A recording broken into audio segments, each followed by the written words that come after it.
Triệu Lệ Dĩnh và Phùng Thiệu Phong cùng nhau xuất hiện tại sân bay Thượng Hải trong trang phục màu đen, nhưng ánh mắt của Triệu Lệ Dĩnh trông buồn bã. Buổi chiều muộn ở sân bay Thượng Hải, dòng người tấp nập vội vã. Giữa tiếng loa gọi chuyến bay và tiếng bánh xe vali lăn trên nền gạch, bất ngờ có một cặp đôi khiến tất cả phải ngoái nhìn, Triệu Lệ Dĩnh và Phùng Thiệu Phong. Không phải trong sự kiện giải trí, cũng chẳng có màn sắp đặt thảm đỏ, họ xuất hiện giản dị nhưng lại tạo ra một làn sóng chú ý mạnh mẽ. Điều đặc biệt là cả hai đều diện trang phục toàn màu đen, một sự đồng điệu về màu sắc nhưng cũng khơi dậy nhiều suy nghĩ trong lòng người hâm mộ. Trang phục đen, sự lựa chọn hay sự ẩn ý? Triệu Lệ Dĩnh mặc chiếc váy đen dài ngang gối, khoác thêm áo khoác dang rộng cùng chiếc khẩu trang mỏng. Mái tóc buông nhẹ, che đi một phần gương mặt. Trái lại, Phùng Thiệu Phong chọn áo sơ mi đen kết hợp quần âu tối màu, thêm kính râm. Màu đen vốn mang đến cảm giác trầm lắng, bí ẩn, đôi khi gợi buồn thương. Trong thời trang, đó là sự thanh lịch tuyệt đối. Nhưng trong bối cảnh của hai ngôi sao từng là vợ chồng, nay lại cùng xuất hiện, nhiều người không khỏi liên tưởng, phải chăng màu sắc này phản ánh tâm trạng thật sự bên trong? Nét buồn trong ánh mắt Triệu Lệ Dĩnh. Dù đeo khẩu trang, đôi mắt của Triệu Lệ Dĩnh vẫn không giấu được nỗi buồn.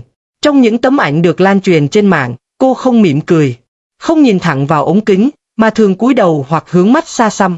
Người hâm mộ bình luận, ánh mắt của Lệ Dĩnh hôm nay thật u sầu, giống như đang mang một nỗi niềm không nói thành lời.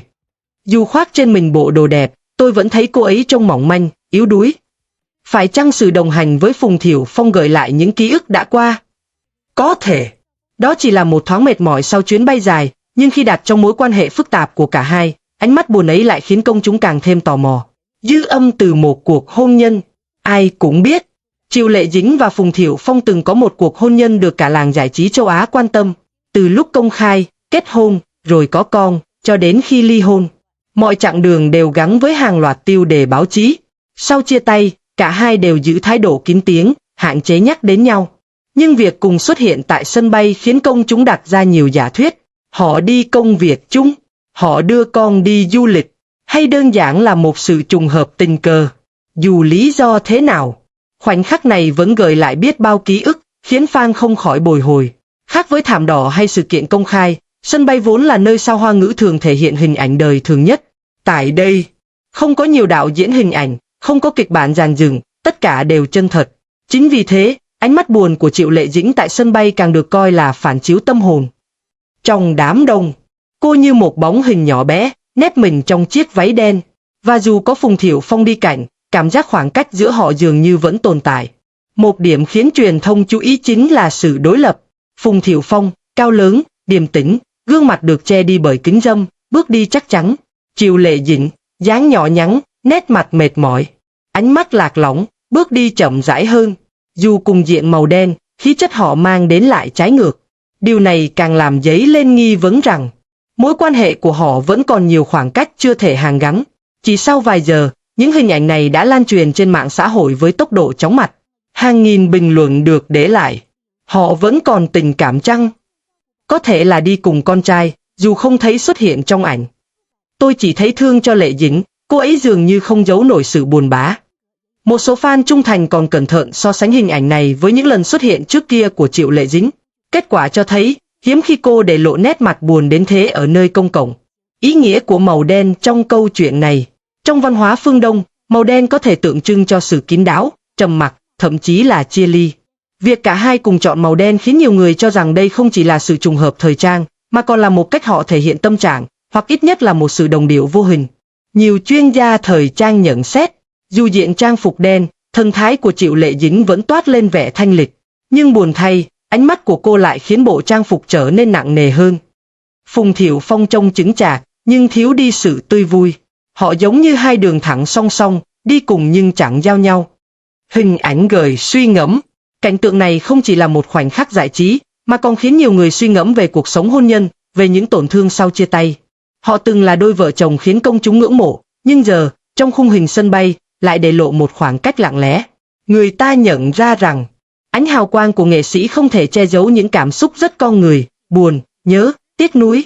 Và Triệu Lệ Dĩnh, trong chiếc váy đen, chính là minh chứng cho điều đó. Sân bay Thượng Hải vốn luôn là nơi tập trung của những khoảnh khắc gây chú ý ngày hôm đó. Giới truyền thông không chỉ dõi theo từng bước chân của Triệu Lệ Dĩnh và Phùng Thiệu Phong, mà còn dồn hết sự quan tâm vào những biểu cảm nhỏ nhất của họ. Người hâm mộ xung quanh, tay cầm điện thoại, máy ảnh, đều hồi hộp chờ xem cặp đôi từng là tiên đồng ngọc nữ này sẽ thể hiện ra sao khi đứng cạnh nhau sau nhiều sóng gió. Dưới ánh đèn flash chớp liên tục, trang phục đen giản dị của cả hai càng khiến bầu không khí thêm phần trầm lắng. Không giống như những lần xuất hiện rực rỡ trên thảm đỏ hay sự kiện long trọng, lần này họ chọn cho mình sự kín đáo, gần như muốn hòa lẫn vào đám đông. Nhưng càng giản dị, họ lại càng trở thành tâm điểm. Triệu Lệ Dĩnh đi phía trước, bước chân chậm rãi, mái tóc dài buông nhẹ, che đi phần nào gương mặt mệt mỏi. Làn da trắng mịn của cô nổi bật giữa ánh đèn lạnh, nhưng đôi mắt thì dường như đang chất chứa nỗi niềm không thể giãi bày.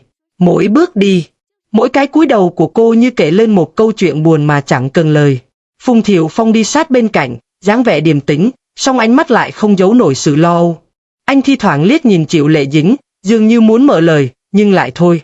Sự im lặng giữa họ khiến người chứng kiến không khỏi suy nghĩ, liệu khoảng cách vô hình kia có phải chính là hậu quả của những tháng ngày xa cách sau ly hôn?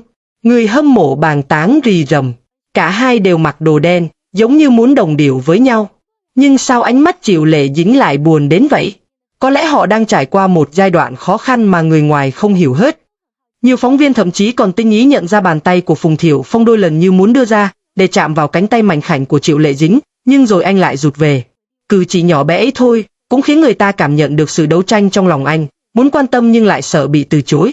Triệu Lệ Dĩnh vẫn giữ gương mặt lạnh lùng, đôi môi khẽ mím. Nhưng nếu để ý kỹ, đôi mắt cô hơi đỏ, như thể vừa trải qua một đêm không ngủ, hoặc có thể đã khóc trước đó. Ánh mắt ấy, buồn nhưng kiên cường, khiến khán giả cảm thấy xót xa hơn bao giờ hết.